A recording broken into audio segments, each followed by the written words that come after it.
Hello, അസ്സലാമു അലൈക്കും. എല്ലാവർക്കും നമ്മുടെ പുതിയൊരു വീഡിയോയിലേക്ക് സ്വാഗതം. ഹൈറിച്ചിനെ കുറിച്ചിട്ട് തന്നെയാണ് ഇന്നത്തെ വീഡിയോ. അപ്പോൾ വീഡിയോയിലേക്ക് പോകുന്നതിന് മുമ്പ് ഹൈറിച്ചിനെ സ്നേഹിക്കുന്നവരോട് നമ്മുടെ വീഡിയോ കണ്ട് തുടക്കത്തിൽ തന്നെ ഒന്ന് ലൈക്ക് ചെയ്ത് വെക്കുക. അങ്ങനെ നിങ്ങൾ ചെയ്യുമ്പോൾ ഹൈറിച്ചിൻ്റെ ഈ വീഡിയോ നമുക്ക് യൂട്യൂബിൻ്റെ റെക്കമെൻഡേഷനിൽ കയറാനും അങ്ങനെ കയറുന്ന പക്ഷം മറ്റുള്ള ആളുകളിലേക്ക് കൂടുതൽ ആളുകളിലേക്ക് എത്തിപ്പെടാനും സാധ്യത ഉണ്ട്. അതുകൊണ്ടാണ് എല്ലാവരും ആദ്യമായി തന്നെ ഒന്ന് ലൈക്ക് ചെയ്ത് വെക്കുക ഈ വീഡിയോ കണ്ട് തുടക്കത്തിൽ തന്നെ. പിന്നെ വീഡിയോ നിങ്ങൾക്ക് ഇഷ്ടപ്പെട്ട് കഴിഞ്ഞാൽ ഷെയർ ചെയ്യുക, നിങ്ങളെ കൂട്ടുകാരിലേക്ക് എത്തിക്കുക. സബ്സ്ക്രൈബ് ചെയ്യാതെ വീഡിയോ കാണുന്നുണ്ടെങ്കിൽ ഒന്ന് സബ്സ്ക്രൈബ് ചെയ്യാം. അപ്പോൾ ഹൈറിച്ചിൻ്റെ ഇന്നത്തെ വീഡിയോ ഞാൻ 2 വീഡിയോ ഇതിൻ്റെ മുമ്പ് ചെയ്തിട്ടുണ്ട്. അപ്പോൾ ആ വീഡിയോക്കൊക്കെ കമൻറ്റ് വരുന്നത് ഹൈറിച്ച് മണി ചെയിനാണ്, തട്ടിപ്പാണ്, പൂട്ടിപ്പോയി, അങ്ങനത്തെ കുറേ കമൻറ്റുകളാണ് വന്നത്. അപ്പോൾ അതിനൊക്കെ ഞാൻ മറുപടി അതേ രീതിയിൽ തന്നെ കൊടുത്തിട്ടുണ്ട്. അപ്പോൾ ആ ഒരു മറുപടിക്കുള്ള ആ കമൻറ്റിനുള്ള ഒരു വീഡിയോ ആയിട്ട് ഇത് കാണണ്ട.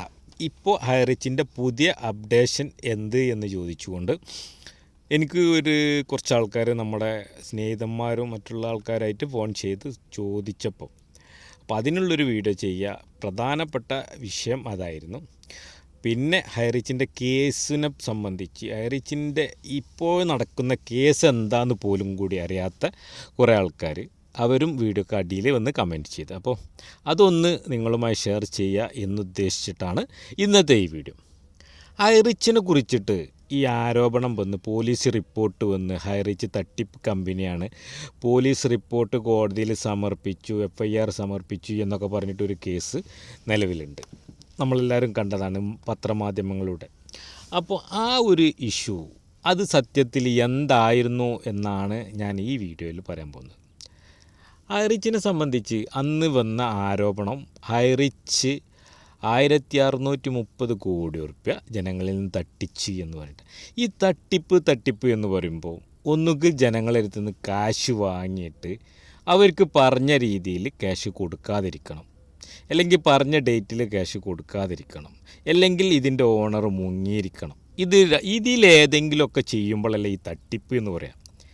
എന്നാൽ ഹൈറിച്ചിനെ സംബന്ധിച്ചിടത്തോളം ഈ ആരോപണം ഉന്നയിച്ച വ്യക്തി പോലും, ഈ പോലീസിൽ കംപ്ലൈൻറ്റ് കൊടുത്ത വ്യക്തി പോലും ആരോപിച്ചൊരു ആരോപണം എന്ന് പറഞ്ഞത് ഹൈറിച്ച് ജനങ്ങൾക്ക് കൂടുതൽ ക്യാഷ് കൊടുക്കുന്നു എന്നാണ്. അതായത് ഹൈറിച്ച് ഒരു 10,000 രൂപയ്ക്ക് ജനങ്ങൾ റെഡി കൂപ്പൺ പർച്ചേസ് ചെയ്ത് കഴിഞ്ഞാൽ ആ 10,000 രൂപയ്ക്ക് കൂടുതലായിട്ട് ക്യാഷ് കൊടുക്കുന്നു, 30,000 രൂപ വരെ അവർക്ക് കൊടുക്കുന്നുണ്ട് എന്നാണ് ഈ ആരോപണം ഉന്നയിച്ച വ്യക്തി പോലും പറയുന്നത്. എങ്ങനെ പിന്നെ ഹൈറിച്ച് ഒരു തട്ടിപ്പ് കമ്പനിയാകാം?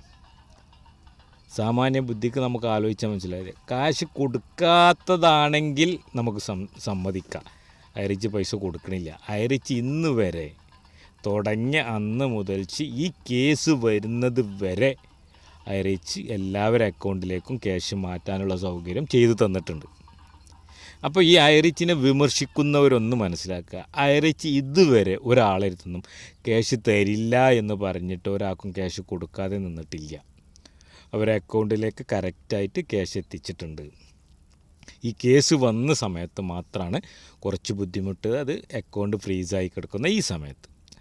അതിനുള്ള കേസ് ഇനി അടുത്ത് വരുന്നുണ്ട്. ഈ കേസ് കൂടി വിധിയായി കഴിഞ്ഞാൽ, ഹൈറിച്ചിൻ്റെ ഈ കേസ് കൂടി വിധിയായി കഴിഞ്ഞാൽ പിന്നെ ഹൈറിച്ചിന് ഇതുപോലത്തെ പ്രശ്നങ്ങൾ ഒന്നും ഉണ്ടാവില്ല എന്നാണ് നമ്മുടെ വിശ്വാസം. ഹൈറിച്ചിൻ്റെ അക്കൗണ്ടിൽ ക്യാഷ് ഇല്ലെങ്കിൽ ഹൈറിച്ചിൻ്റെ അക്കൗണ്ട് ഫ്രീസ് ചെയ്യേണ്ട ആവശ്യമില്ല.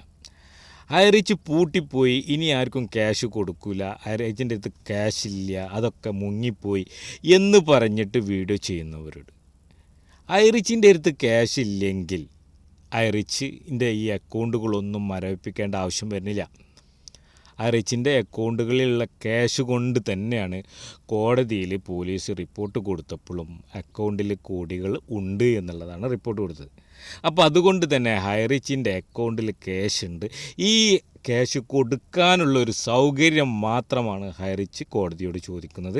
ഈ ജനങ്ങൾക്ക് കൊടുക്കാനുള്ള ക്യാഷ് ഏതെങ്കിലും വിധത്തിൽ അക്കൗണ്ട് ഓപ്പൺ ആക്കിയിട്ട് ജനങ്ങൾക്ക് കൊടുക്കണം എന്നാണ് ഹൈറിച്ച് ഇന്ന് വരെ പറഞ്ഞിട്ടുള്ളത്, ഇവിടുന്ന് അങ്ങോട്ടും പറയാനുള്ളതും.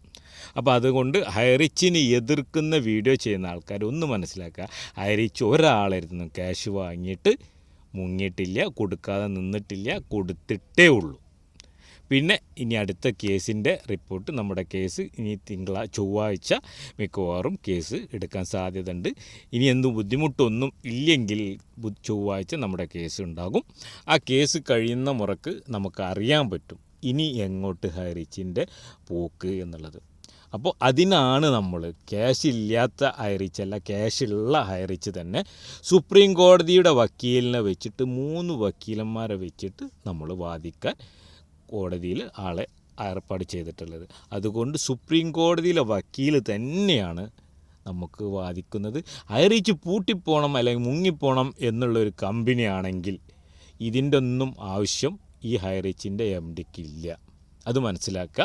അപ്പോൾ ഹൈറിച്ചിനെ സപ്പോർട്ട് ചെയ്യുന്ന എല്ലാവരും ഈ വേണ്ടാത്ത നെഗറ്റീവ് വീഡിയോസ് കണ്ടിട്ട് പാനിക്കാകാതെ ഹൈറിച്ചിൻ്റെ വിജയത്തിനായി പ്രാർത്ഥിച്ച് ഹൈറിച്ച് എന്ന് നമ്മുടെ ഈ കോടതിയിൽ നിന്ന് കേസ് പിൻവലിച്ച് നമ്മളുടെ ഇടയിലേക്ക് ഇറങ്ങി വരുന്നോ അന്ന് മുതൽച്ച് നമുക്ക് ക്യാഷ് കിട്ടും എന്നുള്ള ഒരു പ്രതീക്ഷയോടുകൂടി തന്നെ നമ്മളെല്ലാവരും ഹൈറിച്ചിനും വേണ്ടിയിട്ട് സപ്പോർട്ട് ചെയ്യുക എന്ന് മാത്രമാണ് ഈ അവസരത്തിൽ എനിക്ക് നിങ്ങളോട് പറയാനുള്ളത്. മറ്റുള്ളവർ പറയുന്നത് കേട്ടിട്ട് ഹൈറിച്ചിനെതിരെ കേസ് കൊടുക്കാനോ മറ്റുള്ളതിനോ മുതിരാതെ നമ്മുടെ ഇപ്പോഴുള്ള കേസ് ഏതെങ്കിലും വിധത്തിൽ നമുക്ക് മാറ്റിയെടുത്തിട്ട് ഹൈറിച്ചിൻ്റെ പൂർവാധികം ശക്തിയോട് മുന്നോട്ട് കൊണ്ടുപോകാനുള്ള ആ ഒരു പരിശ്രമത്തിൽ നമ്മളെല്ലാവരും മുന്നിട്ടിറങ്ങിയിട്ട് ഹൈറിച്ചിൻ്റെ ഈ കേസ് ഏതെങ്കിലും വിധത്തിൽ നമുക്ക് ഒഴിവാക്കി കിട്ടണം എന്നുള്ളൊരു പ്രാർത്ഥനയോടുകൂടി നമ്മുടെ വീഡിയോ ഇവിടെ അവസാനിപ്പിക്കുകയാണ്. അപ്പോൾ ഇൻഷാ അല്ലാഹ് ചൊവ്വാഴ്ച നമുക്ക് ഹൈറിച്ചിൻ്റെ കേസ് ഉണ്ടാവും. അത് കഴിഞ്ഞിട്ട് നമുക്ക് അറിയാൻ പറ്റും എന്താണ് ഹൈറിച്ചിൻ്റെ നിലവിലുള്ള അവസ്ഥ എന്നുള്ളത്. അത് നമ്മുടെ MD നമ്മളോട് തന്നെ നേരിട്ട് വന്ന് തന്നെ നമ്മളോട് പറയുന്നതായിരിക്കും. അതുവരെ എല്ലാവരും ഒന്ന് വെയിറ്റ് ചെയ്യുക. അപ്പോൾ കൂടുതലായിട്ട് ഒന്നും പറയുന്നില്ല, വീഡിയോ ദീർഘിപ്പിക്കുന്നില്ല. അപ്പോൾ എല്ലാവരും ഒരിക്കൽ കൂടി ഓർമ്മിപ്പിക്കുകയാണ്, ഹൈറിച്ചിനെതിരായിട്ട് വരുന്ന നെഗറ്റീവ് വീഡിയോസ് ഒന്നും കാണാതെ ഹൈറിച്ചിൻ്റെ പോസിറ്റീവ് വീഡിയോസ് മാത്രം തിരഞ്ഞെടുത്ത് കണ്ടിട്ട് ഹൈറിച്ചിനെ സപ്പോർട്ട് ചെയ്യുക. അത് ഇത്രയും പറഞ്ഞുകൊണ്ട് നമ്മുടെ ഇന്നത്തെ ഈ വീഡിയോ ഇവിടെ അവസാനിപ്പിക്കുകയാണ്. അവസാനിപ്പിക്കുന്നതിന് മുമ്പ് ഒരു കാര്യം കൂടി, നമ്മുടെ ഈ PKS മീഡിയ എന്ന ഈ ചാനൽ സബ്സ്ക്രൈബ് ചെയ്യാതെയാണ് നിങ്ങൾ വീഡിയോ കാണുന്നതെങ്കിൽ ഒന്ന് സബ്സ്ക്രൈബ് ചെയ്ത് നമ്മളെ സപ്പോർട്ട് ചെയ്യുക. അതുപോലെ തന്നെ വീഡിയോൻ്റെ തുടക്കത്തിൽ തന്നെ ഒന്ന് ലൈക്ക് ചെയ്ത് നിങ്ങൾ നമ്മളെ സപ്പോർട്ട് ചെയ്യുക. പിന്നെ ഷെയർ ചെയ്ത് നിങ്ങളെ കൂട്ടുകാരിലേക്ക് എത്തിക്കുക. അങ്ങനെ നിങ്ങൾ ഷെയർ ചെയ്യുമ്പോൾ ഈ വീഡിയോസ് നിങ്ങളെ കൂട്ടുകാരിലേക്കും ഹൈറിച്ചിനെ സ്നേഹിക്കുന്നവരിലേക്കും കൂടി എത്തിപ്പെടാൻ സാധ്യതയുണ്ട്. അതുകൊണ്ട് നിങ്ങൾ എല്ലാവരും മാക്സിമം സപ്പോർട്ട് ചെയ്യുക എന്നും പറഞ്ഞുകൊണ്ട് നമ്മുടെ ഇന്നത്തെ ഈ വീഡിയോ ഇവിടെ അവസാനിപ്പിക്കുകയാണ്. എല്ലാവർക്കും നന്ദി, നമസ്കാരം.